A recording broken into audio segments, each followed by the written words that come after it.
Applications of Gauss theorem. Gauss theorem, now you all know this is total electric flux, that is E vector dot ds vector, total electric flux through a closed surface is always equal to Q over epsilon naught. Now we will apply this Gauss theorem to different applications. Like first is to find electric field due to straight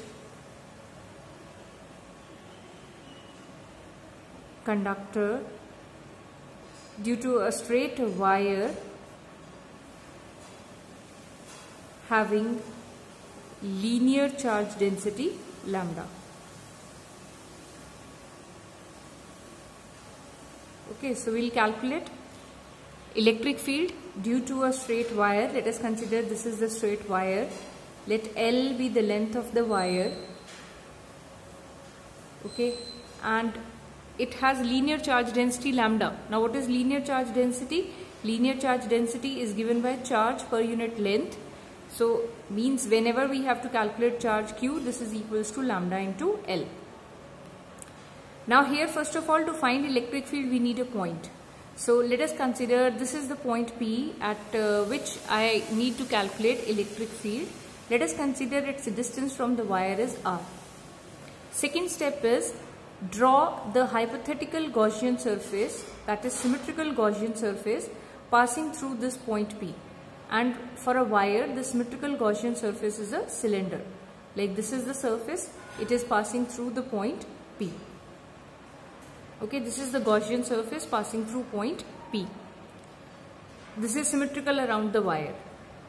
First step, take the point P at particular distance. Second step, draw the Gaussian surface. Now third step is decide the surfaces, like from where you want to find electric flux. We have to find total electric flux. A cylinder is having three free surfaces. One is this circle, another is this, and third surface is this curved surface. This is just a single surface. Like suppose this is a sheet, a rectangular sheet. When you fold it, you can make it a rectangle. So you can see the curved surface is a single surface, and these two are the spherical circles. These are the two circular surfaces at one end over here and one end over here, and this is the curved surface.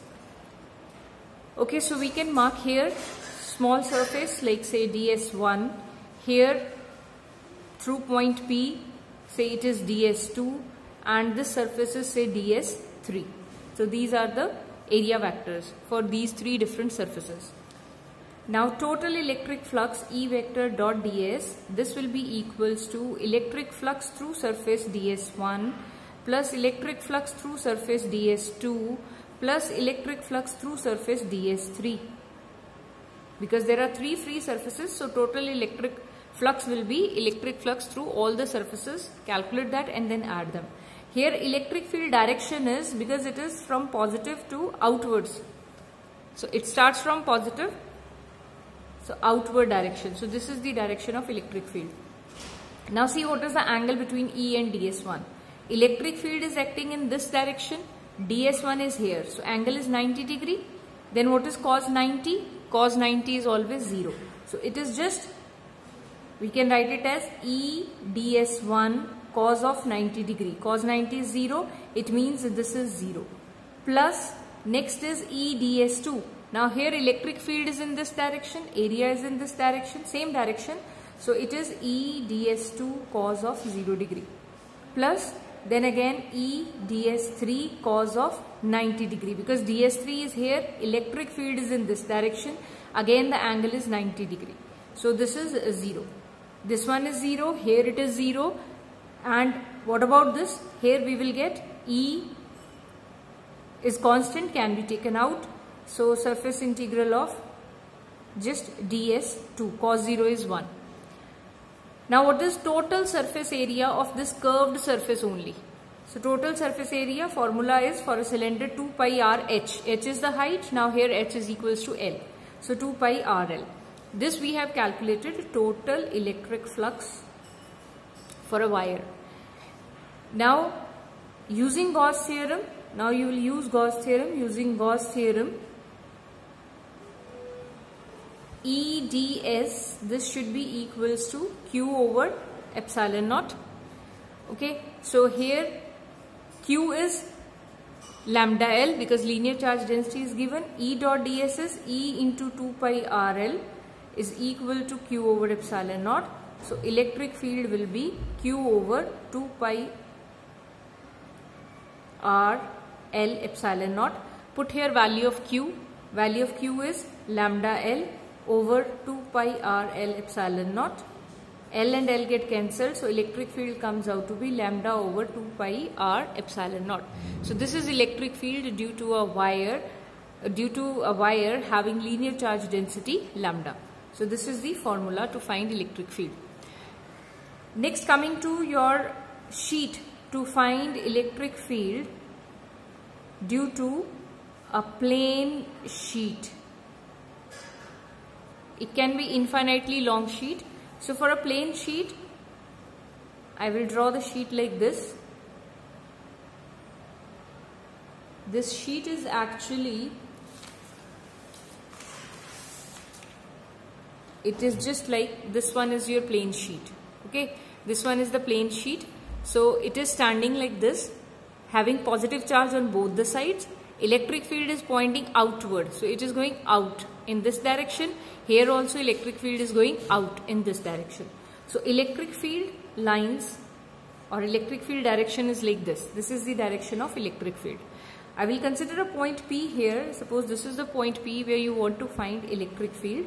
So we'll draw a Gaussian surface, and here the Gaussian surface is again a cylinder passing through point P. It should pass through point P and then through this sheet. Okay, this is the Gaussian surface, symmetrical Gaussian surface.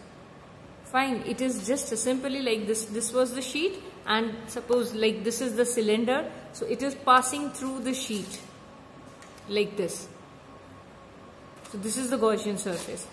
Now here again it is having three free surfaces, ds1, then curved surfaces ds2, and this surface is ds3.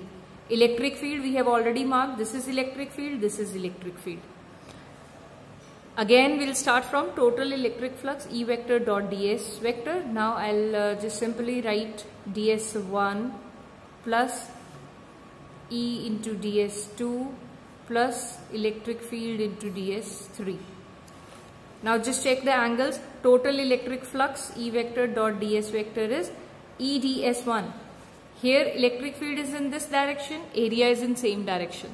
So angle is 0, we can write it as E can be taken out of integral, just in the integral ds1 plus E ds2. Electric field is in this direction, but this is in upward direction, angle is 90 degree, cos 90 is 0, so this flux will be 0 plus E into ds3. Now E and ds3 both are in same direction, again angle is 0, so it will be E ds3 cos 0. So E can be taken out, inside the integral there is only ds3. Now let us consider the area of this circular face is A, total area is A. So I can write integral of ds1, that is equals to A.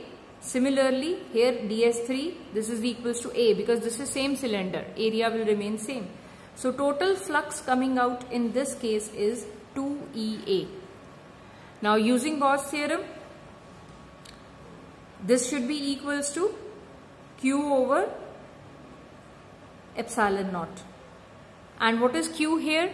Because sigma is Q upon A, surface charge density, so Q is sigma into A. So we can put here Q as sigma into A over epsilon naught.